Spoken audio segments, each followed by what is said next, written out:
नमस्कार, मैं ट्विंकल दीक्षित। आप देख रहे हैं इंडिया राइज टीवी। आइए नजर डालते हैं आज की कुछ खास खबरों। हसाई क्षेत्र के गांव बनवारीपुर में चल रही श्रीमद् भागवत कथा के प्रवक्ता महामंडलेश्वर श्री श्री 108 श्री महामंडलेश्वर इंद्रेश्वरानंद महाराज सरस्वती जी द्वारा एक प्रेस वार्ता आयोजित करते हुए अपने कथा के मुख्य बिंदु समाज में फैली व्यसन मुक्ति को लेकर अभियान चलाया जा रहा है। उनके द्वारा बताया गया कि हमारे द्वारा समाज में जो लोग अपनी संस्कृति को और सनातन धर्म के नियमों को छोड़कर मूल भावनाओं से हटकर बीड़ी, सिगरेट, तंबाकू और मदिरा पान के साथ मांसाहारी हो रहे हैं, उनको मैं अपने व्यास मंच से ऐसी प्रवृत्तियों को छोड़ने का आह्वान कर रहा हूं। इसी उद्देश्य से मैं यहाँ की जनता और सनातनी धर्म से जुड़े लोगों को कह रहा हूँ, मेरी उनसे ये मांग कर रहा हूँ कि इन्हीं व्यसनों से खुद को दूर रखें, अपने साथियों सहमित्रों को भी यही उपदेश देने का कष्ट करें। उन्होंने क्षेत्रीय लोगों को संदेश देते हुए कहा कि हम साधु संत होने के नाते हमारा भी कर्तव्य है, राष्ट्र का उत्थान होना चाहिए, जिससे आत्मिक, सामाजिक, बौद्धिक, धन, शारीरिक विकास होते हैं। ये तभी संभव होगा जब समाज में व्यसन मुक्त होगा। भागवत कथा किसी धर्म और संप्रदाय के लिए नहीं, भागवत कथा केवल व्यक्ति के लिए है। जब मनुष्य व्यसन मुक्त होता है तभी उसके जीवन में धन, परिवार, स्वास्थ्य, विकास और आगे की पीढ़ी खुशी जीवन व्यतीत करती है।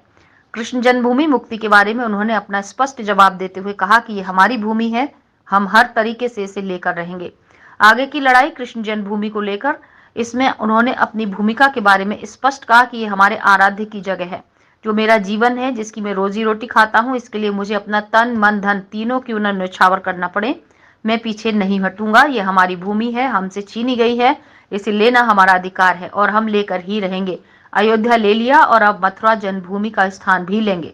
ग्रामीण क्षेत्र में गाय सेवा को लेकर दुखी मन से उन्होंने कहा कि जहां पर कोई वस्तु होती है वहां पर उपयोग के बाद दुरुपयोग भी होता है। यही कारण है कि गांव में पशुधन ज्यादा है, पालक इसका प्रयोग करके छोड़ देते हैं। ये नहीं होना चाहिए। मैं सभी पालकों से अनुरोध करता हूँ, गायों का संरक्षण, सेवा होनी चाहिए, जिससे किसानों की समृद्धि का रास्ता यहीं से निकलता है। खेती में भी गाय का महत्व है। गाय की गोबर से उन्नत खेती होती है। हसाइन से रजत उपाध्याय, वरिष्ठ पत्रकार के साथ सुरेश सविता की रिपोर्ट। गौ सेवा का अर्थ है कि जैसे मान लीजिए हम तो खुद ही 5-6 गौशालाएँ चलाते हैं, पर ये सब चीज़ें ग्रामीण अंचल में गायों का पालन भी ज़्यादा होता है, पशुधन ज़्यादा है, किसान के पास होता है। तो जो चीज़ जहाँ ज़्यादा है उसका दुरुपयोग भी वहीं ज़्यादा होगा, उसको रिजेक्ट भी लोग वहीं करेंगे। जहाँ लोगों को सिलेक्ट करते हैं वहीं रिजेक्ट भी करते हैं। तो जब उनके उपयोग में नहीं आ रही है, कुछ दूध नहीं दे रही है, गावन नहीं हो रही है, माँ नहीं बन रही है, तो किसान के पास में भी अभाव हो जाता है चीज़ों का, तो फिर वो छोड़ने में ही भलाई समझता है। बेचने से कई लोग डरते हैं तो वो छोड़ देते हैं, तो वो इधर उधर भटकती है, तो नुकसान पहुंचता है उस चीज़ से, क्योंकि उसके अंदर गुण कितने भी हों, पर जब वो आवारा और लावारिस हो जाती है, उसकी मान मर्यादाएं खत्म हो जाती हैं, तो भोजन के लिए वो कहीं भी जाएगी, कहीं भी भोजन करेगी, क्योंकि स्वाभाविक धर्म है खाना पीना जीव का। तो उस हिसाब से ही दूसरे लोगों को बुरा लगता है, उससे नुकसान होता है, हादसा हो जाता है, कभी मोटरसाइकिल टकरा जाती है, कभी कार से टकरा जाती है, मोटरसाइकिल वाला घायल हो जाता है, कार वाले से गाय घायल हो जाती है, तो ये नुकसान हो रहा है। तो मैं प्रार्थना करूँगा आपके माध्यम से कि ग्रामीण में चारा होता है, ग्रामीण में गाय के लिए सब कुछ सुविधा होती है, तो गाय को आप दूध के हिसाब से मत रखिए।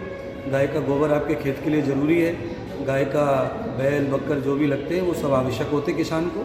इसलिए गाय की संरक्षण, गाय की सेवा किसान की समृद्धि का सीधा रास्ता है, गाय से गुजरता है। तो सभी लोग गाय की सेवा करें, गाय की सेवा करें, उसकी रक्षा करें, पोषण करें, क्योंकि हमारे यहाँ पूर्व से ही खेती गाय से ही होती आ रही है, बैलों से होती आ रही है।